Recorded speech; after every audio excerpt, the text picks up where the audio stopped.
Boa noite para todo mundo. Hoje é dia 22 de outubro de 2023 e vamos para a nossa preparação semanal, né, minha gente? Eu não sei para vocês, mas eu tô achando que outubro tá passando super rápido, né? Hoje já é dia 22, a gente tem mais essa semana de operação, né, para quem opera no mercado aí. Agora de outubro e mais 1 ou 2 dias da outra semana, se eu não me engano, né? E depois outubro acabou e a gente já entra em novembro aí, reta final do ano. Pra mim foi bem rápido. Mas vamos lá, vamos para nossa preparação semanal. De novo, recapitulando a dinâmica dos últimos vídeos de domingo que a gente faz aqui. Primeiro, a gente dá uma pincelada nos highlights da semana passada para dar uma relembrada, né? Afinal de contas, o mercado financeiro é uma história. Né, as movimentações que acontecem amanhã e nos outros dias podem ser reflexo daquilo que aconteceu na semana anterior, então a gente precisa dar uma revisitada nos highlights da semana passada para depois a gente fazer a preparação do que está por vir. A gente se preparar para o que está por vir. Então vamos lá. Mas de antemão eu já peço para vocês que gostam do meu conteúdo deixarem o like, é muito importante para mim. Se inscrevam no canal para quem não é inscrito, né? Ativa o sininho aí para vocês serem notificados sempre que eu postar um vídeo novo aqui. E considerem divulgar meu conteúdo aí para as pessoas que vocês acreditam que possa agregar para elas também esse assunto de mercado financeiro por aqui, né, minha gente? Bom, dito isto, como sempre, vamos para os destaques da semana passada. Bom, semana passada não é surpresa para ninguém, imagino eu.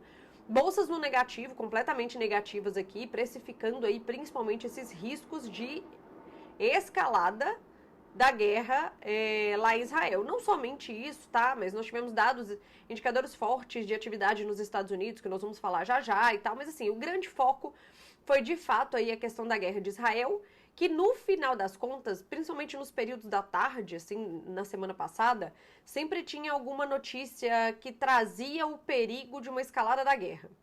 Tá? E aí, essas notícias que a gente vai falar já já rapidamente, elas acabavam derrubando as bolsas se elas estavam no positivo ou tornando a bolsa mais negativa se já era um dia de negatividade das bolsas. Fato é que nós tivemos uma semana sangrenta nas bolsas do mundo inteiro de um modo geral. Aqui no Brasil, nos Estados Unidos, na Europa e na China, tá? Bom, o dólar, minha gente, na semana passada ele não teve um direcionamento único, tá? Aqui no Brasil ele caiu, na sexta DXY ele caiu também, e no México, por exemplo, né, que a gente sempre compara aí com um par emergente aqui pra gente ter uma noção, ele subiu.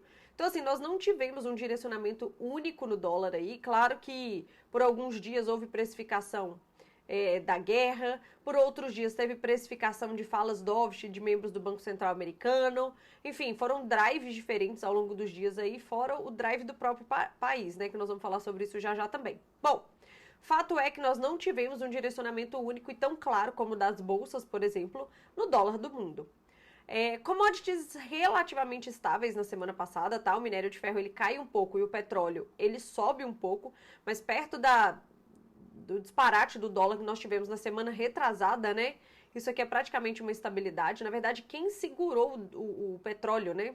Quem segurou o petróleo de não subir ainda mais foi o acordo que teve dos Estados Unidos com a Venezuela, no sentido de tirar algumas sanções relacionadas à comercialização do petróleo venezuelano. Tá? Houve um acordo ali do governo americano com o Nicolás Maduro de que no ano que vem teriam eleições justas, que seriam fiscalizadas, auditadas por um grupo de membros, inclusive americanos, por lá, enfim, e o Nicolás Maduro topou.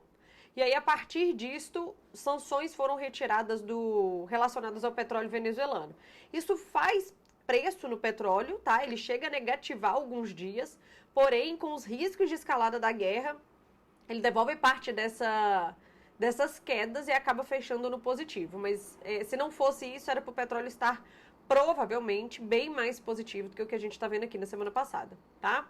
Agora vamos dar um zoom aqui no Brasil, tá, minha gente? Aqui em cima nós temos o Ibov, aqui embaixo nós temos o dólar, e no mês inteiro, tá? O gráfico como vocês já sabem, o gráfico é do mês inteiro e o quadradinho amarelo é o da semana passada, tá?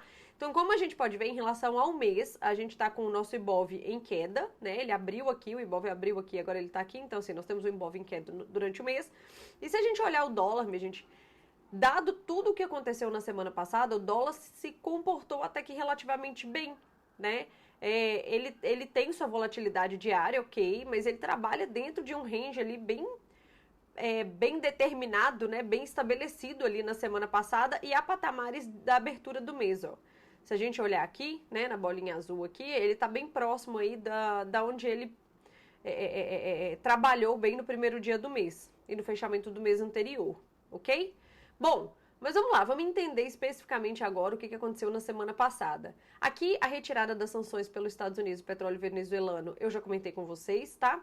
Ao longo das semanas, eu não destaquei de amarelo aqui, mas vale ressaltar que ao longo da semana nós tivemos vários membros do Banco Central americano aí sinalizando um discurso mais dovish, um discurso parecido na linha, né, do discurso que teve o Jefferson na semana anterior, que é o vice-presidente do Banco Central americano, de que eles não veem necessariamente uma alta de juros nas próximas reuniões, mas que eles veem os juros alto por mais tempo lá nos Estados Unidos, é o higher for longer, principalmente no ano que vem, tá? E aí esta fala dovish, ela corrobora, inclusive, para um comportamento mais calmo do dólar.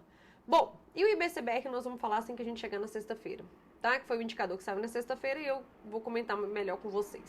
Então vamos lá, minha gente. Especificamente na semana passada, segunda-feira, a gente tem uma desmontagem de posição dos players no mundo inteiro, tá? Em relação às posições que eles haviam montado na sexta-feira da semana anterior. Então, na sexta-feira, com medo de uma possível escalada da guerra no fim de semana e principalmente da invasão terrestre por parte do exército israelense na faixa de Gaza, os investidores, eles saem de risco e buscam proteção. O que é isso? São bolsas em queda e dólar em alta. Isso foi no mundo inteiro, na sexta-feira retrasada, né?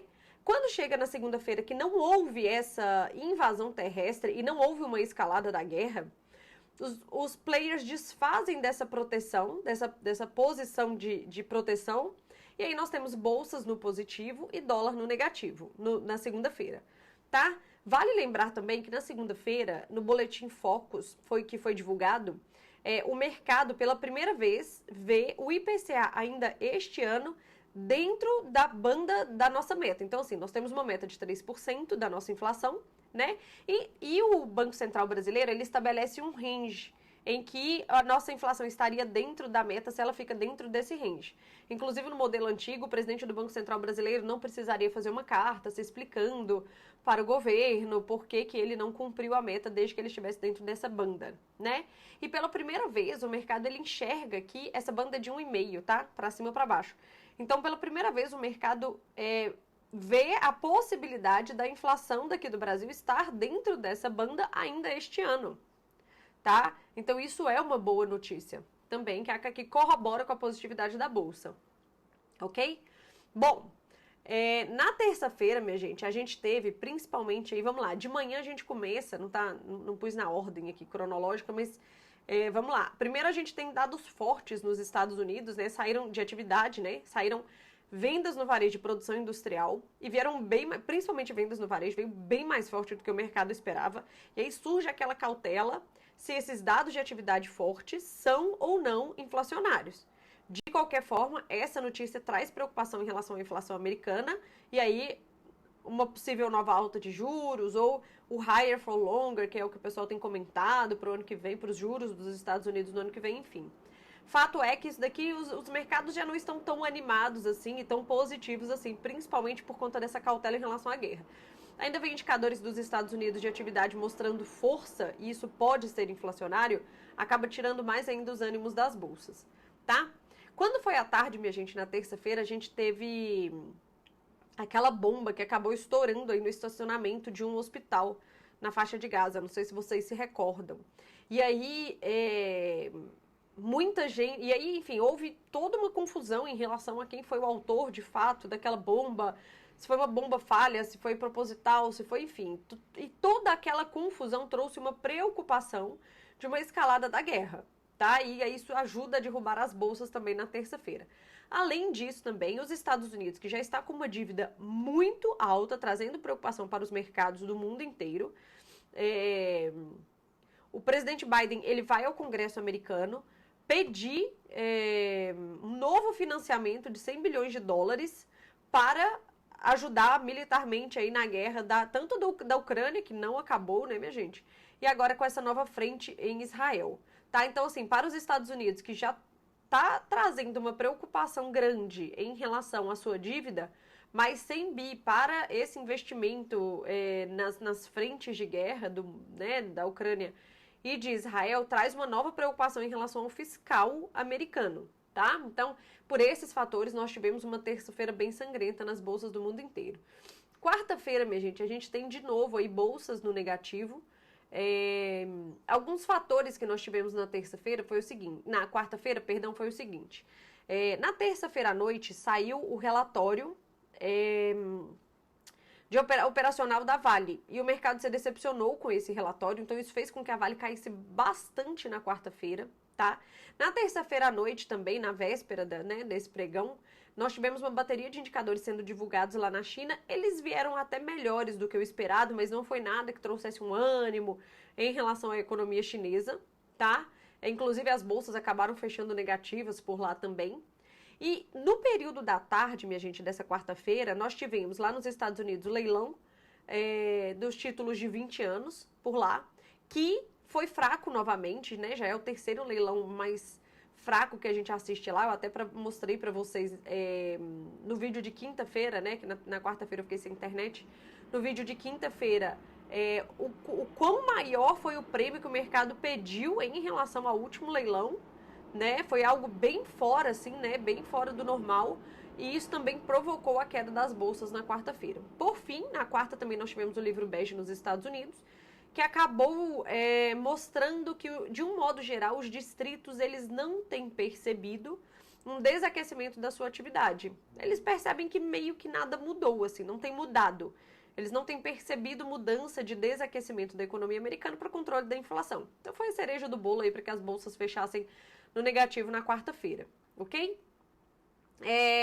Na quinta-feira, minha gente, a gente tem aqui, tá dando um reflexo, deixa eu dar uma olhadinha aqui. Tá, pronto, na quinta-feira nós tivemos no período primeiro, eu não escrevi aqui, mas lá nos Estados Unidos saíram os pedidos iniciais de seguro-desemprego, que sai toda semana e ele veio muito fraco, né? Assim, a faixa de 200 mil ali, que é da onde ele não sai de jeito nenhum, já é um número muito fraco para esse indicador, historicamente, lá nos Estados Unidos, né? Principalmente se compararmos com dados pré-pandemia. E aí o número veio mais fraco ainda, mostrando força no mercado de trabalho dos Estados Unidos. Quando no período da tarde, a gente tem uma fala do presidente americano Jerome Powell, no evento lá em Nova York, em que ele, no seu discurso, ele tem uma linha tanto dovish quanto hawkish. Então, assim, o mercado teve muita volatilidade no momento da fala dele, tá?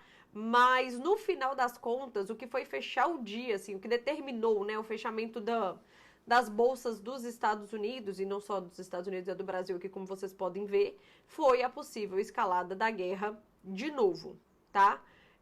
Principalmente porque foi na quinta-feira que o ministro da Economia de Israel, ele fala assim, olha, luz verde para a invasão terrestre, porque nós já estamos prontos, assim, o que a gente tinha que fazer, o que a gente tinha que se preparar para que essa invasão terrestre acontecesse já está pronto, né? Então aí o mercado cai novamente com toda essa preocupação em relação a essa escalada na quinta-feira. Por fim, minha gente, na sexta-feira nós tivemos o IBCBR aqui do Brasil, que veio muito mais fraco do que o mercado esperava, tá? Muito mais fraco mesmo. Lembrando que o IBCBR ele é a prévia do nosso PIB, então a gente pode esperar aí um PIB fraco para esse último trimestre, né, aqui do Brasil, que vai impactar no PIB anual. E atividade muito fraca é uma atividade desinflacionária, né? Então, assim, já adiantando aí, essa semana vai sair o IPCA 15, e o IPCA 15, ele pode refletir alguma coisa aí em relação a esse tombo da atividade, aqui dessa desaceleração da atividade brasileira, ok? Bom, além disso também, minha gente, na sexta-feira foi anunciado um corte do preço da gasolina por parte da Petrobras, né? Ela aumentou o diesel e cortou a gasolina. E há quem diga que esse corte da gasolina vai impactar. Tem gente que fala em 0,8 bips na inflação, tem gente que fala que é 0,10, enfim. Fato é que essa queda no preço da gasolina que a Petrobras acabou de fazer, que passou a valer desde sábado, isso eventualmente vai impactar positivamente na inflação aqui do Brasil, segundo as expectativas de mercado, tá?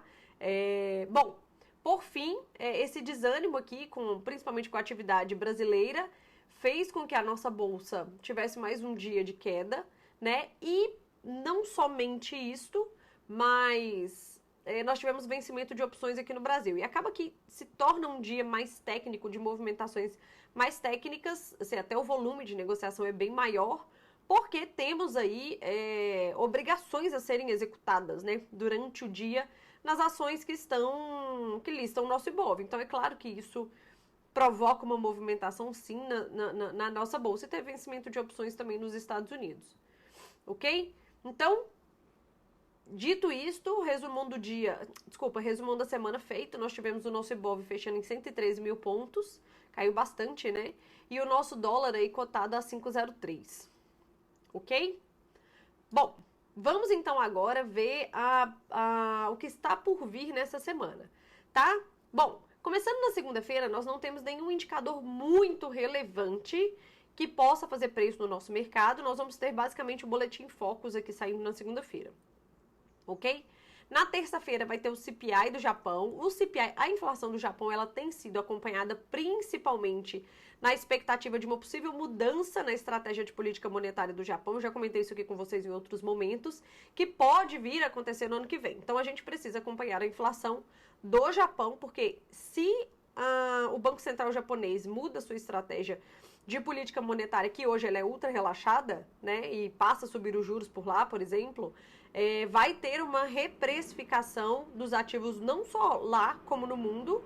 Isso pode impactar, sim, por exemplo, o nosso dólar. Por isso que isso precisa ser acompanhado. Tá? Além disso, na terça-feira, nós temos dados de PMI na Alemanha, na zona do euro, no Reino Unido e nos Estados Unidos. Nós temos PMI industrial, PMI de serviço e PMI composto, ok? E nos Estados Unidos, especificamente, minha gente, nós vamos ter o leilão do Note de 2 anos, tá? Vão ter outros leilões ao longo da semana, inclusive na segunda-feira tem leilão lá nos Estados Unidos, mas a gente precisa ficar principalmente de olho naqueles que têm um volume muito maior do que o padrão dos Estados Unidos, ou um volume considerável, porque quando o volume é considerável, e por exemplo, que é o que tem acontecido, né, a demanda é fraca pelos títulos, nesse leilão, isso acaba fazendo preço nos juros americanos, que acaba, por consequência, fazendo preço nas bolsas, e não só lá dos Estados Unidos, como no mundo inteiro, tá? Então, terça-feira temos o leilão do Note de 2 anos, que precisa ser acompanhado de perto. Quarta-feira, na Alemanha, nós vamos ter o índice IFO de clima de negócios. Nos Estados Unidos, licença de construção, venda de casas novas e mais um leilão, que é o de 5 anos, do Note de 5 anos, tá? Quinta-feira, aqui no Brasil, nosso IPCA 15, atenção a esse indicador aqui. Por exemplo, minha gente, esse indicador, ele não pega o corte de gasolina feito por parte da Petrobras, né? Na janela dele, ele ainda não pega, assim, em sua totalidade esse valor. Então, se, por exemplo, nós temos um IPCA fraco, né? Abaixo do esperado, por exemplo, nessa semana, corroborando aí com o IBCBR que foi divulgado na semana passada, o mercado vai entender que quando no IPCA fechado do mês, né? Que isso aqui é uma prévia do mês. No IPCA fechado do mês, quando ele for divulgado e pegar o valor, o período total aí de desconto da gasolina, ele poderá vir ainda mais fraco, né? E isso vai trazer movimentação para a nossa bolsa, vai trazer uma movimentação para o nosso dólar e para os juros aqui do Brasil, tá? E na terça-feira, minha gente, na quinta-feira também sai a prévia operacional da Petro. O relatório operacional da Vale na semana passada fez bastante preço na Vale, então isso aqui também precisa ser acompanhado de perto, tá? Na quinta-feira, na zona do euro, vai ter decisão de política monetária por lá. Nos Estados Unidos, pedidos iniciais de seguro-desemprego, pedidos de bens duráveis, o PIB dos Estados Unidos, vendas pendentes de moradia e mais um leilão por lá, que agora é o de 7 anos. Então, nós temos 3 leilões na semana para acompanhar. E na China, à noite, vai sair o lucro industrial acumulado, ok? Sexta-feira, minha gente, vai sair o PCE, inflação oficial dos Estados Unidos, que é acompanhada pelo Banco Central americano. Muita atenção a esse indicador. Esse indicador aqui na sexta-feira, a depender de como vier, obviamente, né, ele tende a reprecificar os ativos não só nos Estados Unidos como no mundo, dependendo como vier, né, minha gente? Se ele vier em linha com o que o mercado já esperava, tá no preço. Mas isso aqui é definitivamente, em se tratando de agenda econômica, de indicadores econômicos, esse daqui é definitivamente o drive da semana, tá? Fora tudo que está acontecendo no mundo, né? Por isso que, assim, especificamente sobre indicadores econômicos, o PCE, o mercado vai aguardar ansiosamente esse dado. Além disso, vão sair gastos pessoais, renda pessoal, que sai junto com o PCE, né? Expectativa de inflação de Michigan e confiança do consumidor de Michigan. Esses dois indicadores também têm feito preço no mercado, tá? Bom, ainda essa semana, vamos lá. Eu não coloquei aqui as falas dos membros do Banco Central americano que têm feito preço no mercado, porque eles entram agora no período de silêncio, tá? Assim, durante alguns dias antes da política monetária, os membros do Banco Central americano, eles podem até dar entrevistas e tal, mas eles não podem falar de política monetária. Então, essa semana não vai gerar toda aquela volatilidade à fala deles, como aconteceu na semana passada e principalmente na retrasada, ok? Vamos continuar aí com os balanços americanos. Aqui são os destaques, mas tem um tanto de balanço, viu, minha gente? Terça-feira, a Microsoft e a Alphabet. Quarta-feira, a Meta e a Bong. E quinta-feira, a Amazon, tá? Mas tem outros aí. Trouxe alguns destaques aí.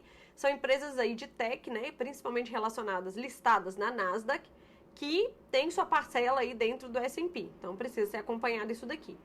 Essa semana começam os balanços aqui no Brasil. Destaque para Santander, que vai ser na quarta-feira. E na quinta-feira sai aí o balanço da Vale, tá? Atenção aos balanços aqui do Brasil que começaram também.